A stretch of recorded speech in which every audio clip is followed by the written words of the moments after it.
Good friends. Hi, Doc South here. I was looking through. As you know, most of you know, if you're looking at this video, you know that I like doing these video blurps. I call them, and then it's just little vignettes of life, stories told, observations made. Sometimes I read from the books I've written. It's sometimes I just hit the button and start yakking about one thing or another. It's something I've gotten into the habit of doing from having been in radio a bit, and it's sort of it's part vocation and part life's work and part fun for me. And I've been sending some videos. I noticed. I guess that was my daughter. I think my daughter Sunshine sent me a website address and told me I should go look at it.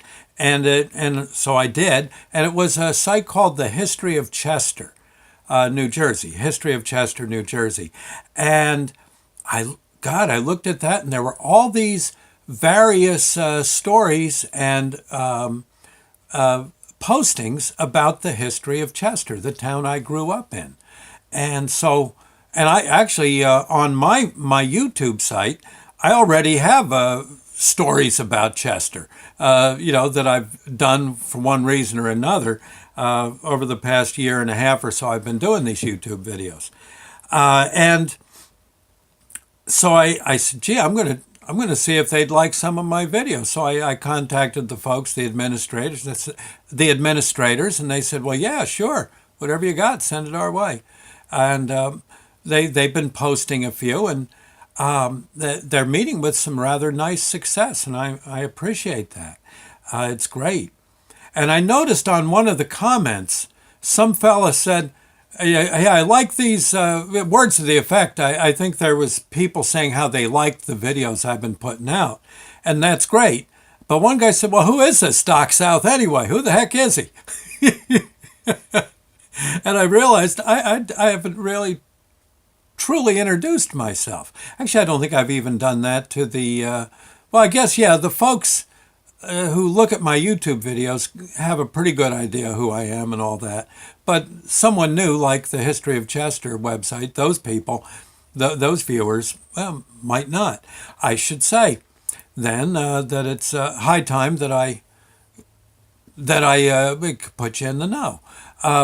For those of you from Chester and have been there a long time, our paths have probably crossed. I've lived in Chester since about 1956. I don't live there now, but a good part of my life, yeah, Chester was home. Especially in the days from about 1956 to, I'd say, the early 70s. One way or another, I was in Chester. My real name, for those of you, you would have known me as Mike.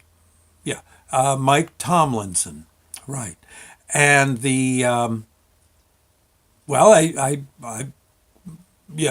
you were at Mr. Lex Candy Store back in '58, chances are I was either in front of you or behind you, getting ready to buy penny candy, or maybe we went for bike rides together, the bunch of us, or we all were in school in Mr. DeFalco's fifth grade.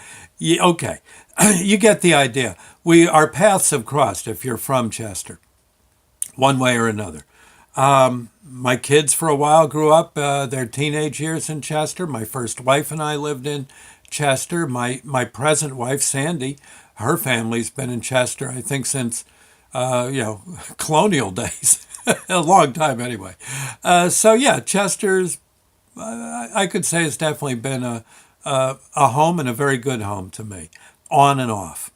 And I got gobs of stories. Oh my gosh, you wait and see.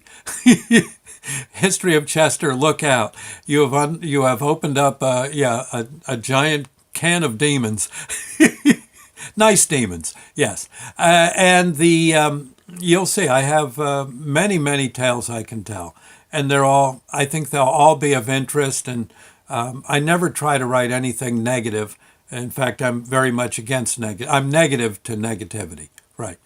And so you should have a ball seeing these things. Most of them first-hand accounts or stories gotten from reliable sources. Right. But like I said, the bulk of these stories will be about my time living in Chester as a kid from about 1956 into the early 70s, young adult at that time.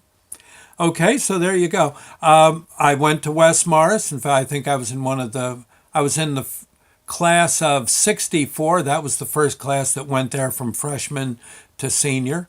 Yeah. My first wife and I had Ed and Mike's, we had Splinter Shop. Later, with my brother Ed, opened up a little secondhand store called Ed and Mike's on Main Street. There you are. My parents lived up near Serby's gas station, up that way, and there you are. And just a lovely town, Chester. It's if I had to pick a TV show about Chester that described Chester as I saw it, I would say a cross between Happy Days and Andy of Mayberry. Yeah, it was sort of in between that. Yeah. It's a wonderful town I can't kick. I also have books out. I self-publish books. I'm not too good at selling them, but I do have books out. The books are of a positive nature. I have at least three or four. I have at least enough stuff written to fill three or four more books easily, maybe more. And I have a YouTube site called, you go to YouTube and you search Doc South Show, and there's all sorts of stories there. I call them blurps. It's kind of a cross between a blog and a burp, right? And they're videos. They're anywhere from a minute or two long to 10 or 15 minutes long. You're welcome to go check them out. It's free. And I've always been a storyteller. I think those that might remember me from my younger days, I was always telling stories, always coming up with something. It's my favorite thing to do. Absolutely my favorite thing to do. And some folks will say, well, how'd you get the name Doc South? Doc, I got from, it's an air name. When I was in radio, I used that name. They always said, don't use your real name, because while you're on the air, someone could be looking up where you live and robbing your house. Makes sense. Or you might say something and get someone sore, and next thing you know, they're looking for you. Right. I try never to say anything to get anyone sore. Excuse me.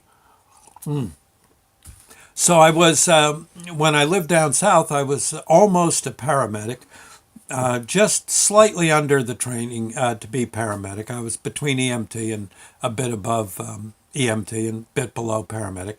So I took I figured Doc would be a good start for my air name. And then South, I got my start in radio in the South at a little station in Wilson, North Carolina, WVOT. Eventually went up to WNTI out of Centenary College in Hackettstown, and also worked for WRNJ in Hackettstown.